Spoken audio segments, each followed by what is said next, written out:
Shalom, selamat pagi keluarga kerajaan surga, amin. Keluarga yang dikasihi Tuhan Yesus Kristus. Pagi ini aku kembali lagi bercerita pendek, yang dimana cerita-cerita itu bisa saja aku susun dari berbagai buku, cerita fiksi, cerita anekdot, atau apapun gitu. Dan aku akan ambil ayat-ayat Alkitab yang mendukungnya, sehingga kita tahu ya, walaupun fiksi, walaupun apa, itu terjadi di kehidupan kita sehari-hari, di di cerita kehidupan kita. Itu berarti bisa diambil maknanya, pelajarannya, ilmunya gitu ya, karena aku pun masih belajar di sini gitu ya teman-teman. Nah, pagi ini aku mau bercerita tentang Alkisah. Di sebuah museum ada pembicaraan dari lantai dan patung di situ. Nah, lantai ini dan patung itu terbuat dari batu pualam, batu yang indah, batu ya mungkin diciptakan untuk artistik gitu ya, untuk dipamerkan atau untuk gedung-gedung yang mewah seperti museum ini ya, mungkin ya gitu. Istilahnya berbicaralah antara lantai dan patung. Jadi lantai ini begini, dia mungkin mengeluh ya, dia bilang gini, "Hai patung, kenapa orang-orang datang dari luar negeri, dari wilayah-wilayah manapun, hanya untuk menginjak-injakku? Aku ini indah loh, tidak jauh dari kamu. Bahan-bahanku kayaknya sama. Tapi kamu dieluk-elukan, aku diinjak-injak. Kamu dipuji-puji, aku diinjak-injak." Nah, terus si lantai ini ngomong gini, "Ya aku ingat," si patung ini ngomong gini, "Ya aku ingat, kita asalnya dari gunung yang sama. Keindahannya sama, bahannya sama gitu loh. Tapi apakah kamu ingat ketika seorang pemahat datang kepadamu, kamu menolaknya. Kamu menolak untuk, kamu bilang, jangan sakiti diriku, jangan dipahat, karena akan menyakiti diriku. Kamu ingat itu?" Iya, aku ingat. Terus, iya, kalau aku rela dibentuk oleh pemahat itu, karena aku tahu hasil karyanya akan membuatku indah dan bisa dinikmatin banyak orang. Terus si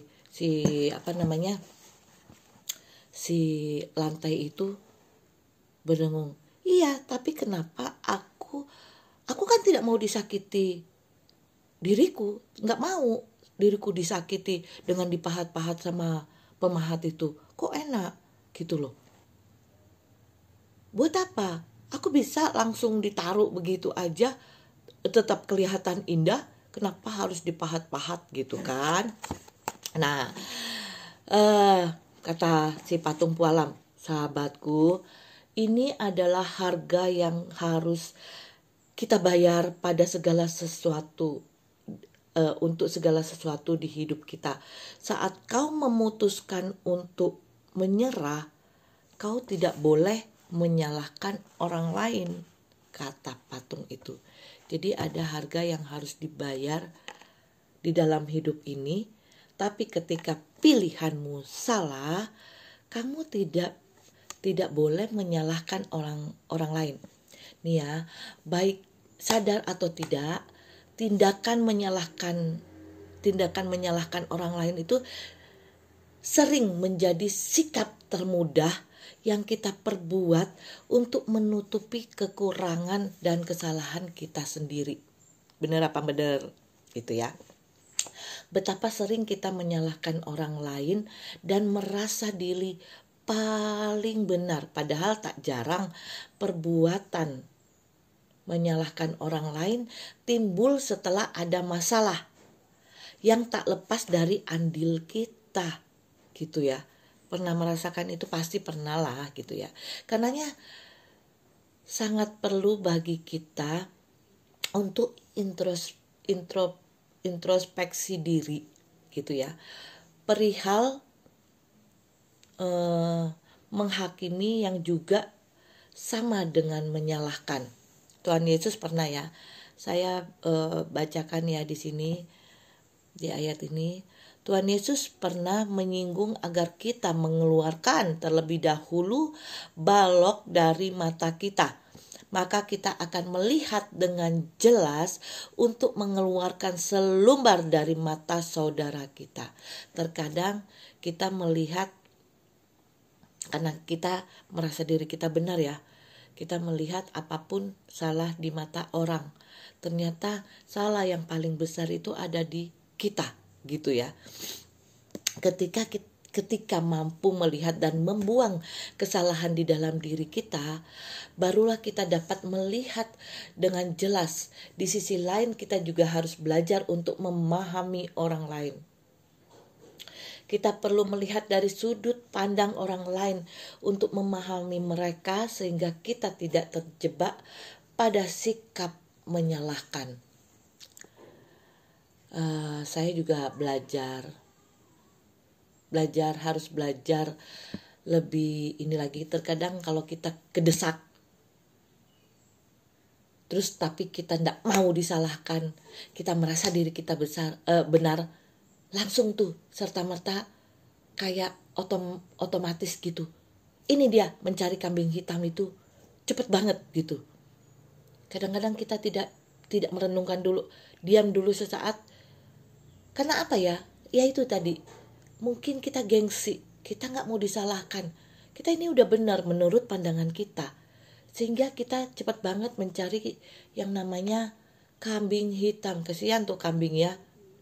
Dijadiin ini terus ya, dijadiin bahan untuk disalah-salahin gitu ya. Nah, makanya coba kita melatih diri kita untuk memahami orang lain dan memandang bahwa mereka juga berharga. Seperti saya mengutip ya, katanya John Maxwell itu ya. Sampai akhirnya bisa menempatkan diri pada posisi orang lain, barulah kita mampu memandang hidup dengan memakai kacamata orang lain. Mungkin kata yang tepat untuk itu tuh adalah empati. Bagaimana kita memposisikan orang lain ke dalam hidup kita, baru kita bisa merasakan bagaimana kalau kita itu maksudnya kita memposisikan hidup kita di orang lain, memposisikan masalah kita di orang lain, memposisikan saat ini tuh kita ada di orang lain. Nah, baru kita bisa merasakan empati itu, baru bisa merasakan rasa yang dirasakan oleh orang itu, sakit yang dirasakan oleh orang itu, bahagia yang dirasakan oleh orang itu. Kita bisa merasakan gitu ya. Apakah teman-teman di sini mudah menyalahkan orang lain? Mulai hari ini yuk, sebelum menyalahkan orang lain, biasakanlah untuk bercermin. Dan marilah kita belajar memahami dan melihat diri kita dari sudut pandang orang lain. Gitu ya. Terima kasih, semoga apa yang aku sampaikan hari ini, cerita yang aku sampaikan hari ini, bahwa terkadang kita merasa diri kita sudah paling benar, diri kita sudah paling cantik, diri kita sudah paling kaya, paling tersohor, sehingga kita boleh memakai orang lain untuk kita jadikan bahan untuk disalahkan atas andil kesalahan kita sendiri. Nah, itu jangan ya teman-teman ya. Kadang-kadang aku juga suka bablas begitu ya.